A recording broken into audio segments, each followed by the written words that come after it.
সবাই কেমন আছেন? আমি আর সাবুদানা দিয়ে খুব সুন্দর একটা মিষ্টি তৈরি করব। তার জন্য এখানে আমি 1 বাটি নিয়েছি সাবুদানা।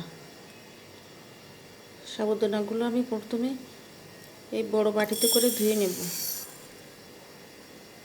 আমি সাবুদানার ভিতরে জল দিয়ে দিচ্ছি। খুব ভালো করে সাবুদানাগুলো আমি ধুয়ে নেব। 2-3 বার জল বদলে বদলে ধুয়ে নেব। আমি সাবুদানাগুলো খুব সুন্দর করে ধুয়ে নিয়েছি। এই যে আমি সাবুদানার বাটিটা একটু সরিয়ে রাখবো। আমি আর 2টো বাটি নিয়েছি।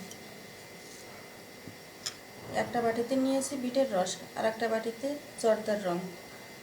জর্দার রং যে বাটিতে আছে সে বাটিতে একটু গরম জল দিয়ে দেব। এখানে আমি রং বেরঙের সাবুদানার মিষ্টি তৈরি করব। এখন সাবুদানা আমি এই বিটের রসের ভিতরে দিয়ে দেব।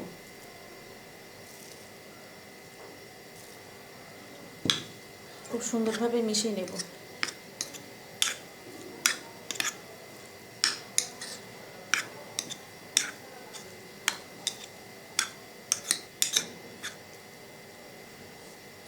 আমি এর ভিতরে সামান্য একটু গরম জল দিয়ে দেব। অল্প করে দিতে হবে গরম জল। এইভাবে খুব সুন্দর করে মিশিয়ে নেব। যে বাটিতে জর্দার রং নিয়েছি আমি সে বাটিতেও আমি দিয়ে দেব সাবুদানা।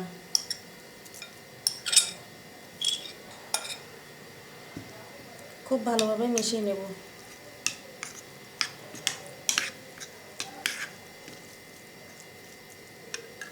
আমি এর ভিতরে একটু গরম জল দিয়ে দেব।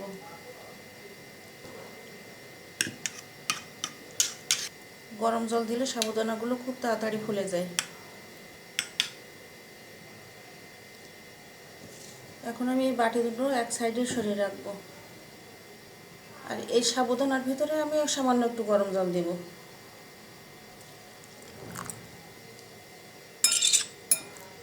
খুব সুন্দরভাবে ভিজিয়ে রেখে দেব। এইভাবে আমি 5 থেকে 7 মিনিট রেখে দেব। সাবুদানাগুলো তো আমি 5-7 মিনিটের জন্য রেস্টে রেখে দিয়েছিলাম। এখন আমি দেখাচ্ছি কেমন হলো। একদম নরম হয়ে গেছে। এই যে এখন আমি সাবুদানার মিষ্টিগুলো তৈরি করে নেব। তার জন্য আমি সাবুদানার ভিতরে দিয়ে দিচ্ছি সামান্য একটু করে লবণ। এই যে একটু করে, আর দিয়ে দিচ্ছি 1 চামচ করে চিনি, আর দিচ্ছি 1 চামচ করে গুঁড়ো দুধ, আর দিয়ে দিচ্ছি কর্নফ্লাওয়ার। এই যে আমি কর্নফ্লাওয়ার দেবো 1 চামচ করে।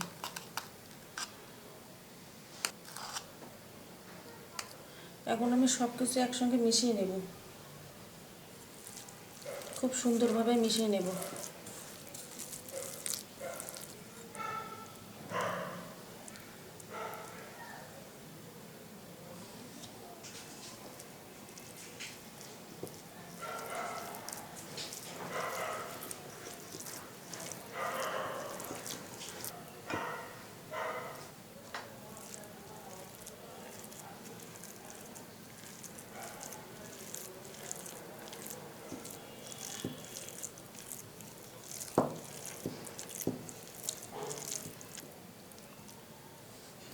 সাবুদানাগুলো আমি খুব সুন্দর করে মাখিয়ে নিয়েছি।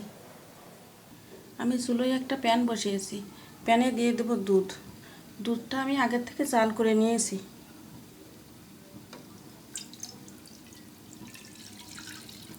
এখানে হাফ লিটার আছে দুধ। দুধের ভিতরে আমি দিয়ে দিচ্ছি 2 চামচ চিনি। এই পর্যায়ে আমি দুধটা একটু নেড়ে চেড়ে দেবো। এই পর্যায়ে আমি দিয়ে দিচ্ছি 2টা এলাচ। এলাচ দুটো আমি মুখ ফাটিয়ে নিয়েছি। দুধে কিন্তু বলক চলে আসছে। এই পর্যায়ে আমি সাবুদানাগুলো দিয়ে দেবো। আমি চামচের সাহায্যে দিচ্ছি।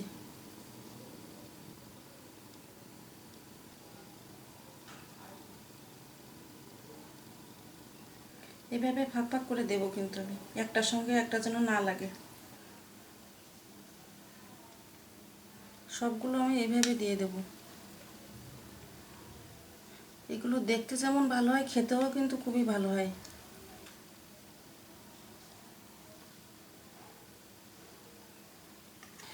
আমি বিট দিয়ে যে রঙটা করছিলাম সাবুদানার, সেটা আমি দিয়ে দিচ্ছি।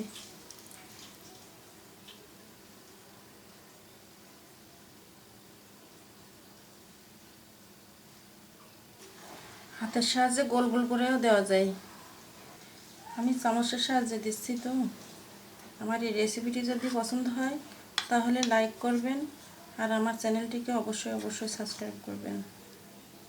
আমি অল্প আছে 10 মিনিট জাল করে নেব। আমি মিষ্টিগুলো খুব ভালো করে জাল করে নিয়েছি 10 মিনিট ধরে। দেখেন কতটা সুন্দর হয়েছে।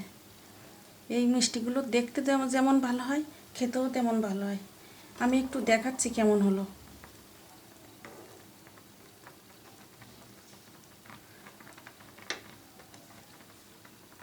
আমি কাছের থেকে দেখাচ্ছি, একদম নরম তুলতুলা। সব মিষ্টিগুলো একই রকম হয়েছে। এখন আমি চুলোটা নিভিয়ে একটা পাত্রে নামিয়ে নেব। মিষ্টিগুলো যে কেমন হলো আমি একটু দেখাচ্ছি।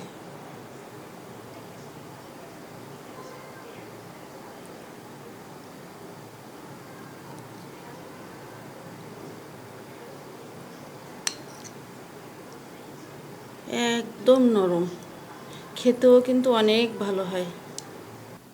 আমি আজ তৈরি করলাম রং বেরঙের সাবুদানার মিষ্টি। আজ এই পর্যন্ত। সবাই ভালো থাকবেন, সুস্থ থাকবেন। ধন্যবাদ।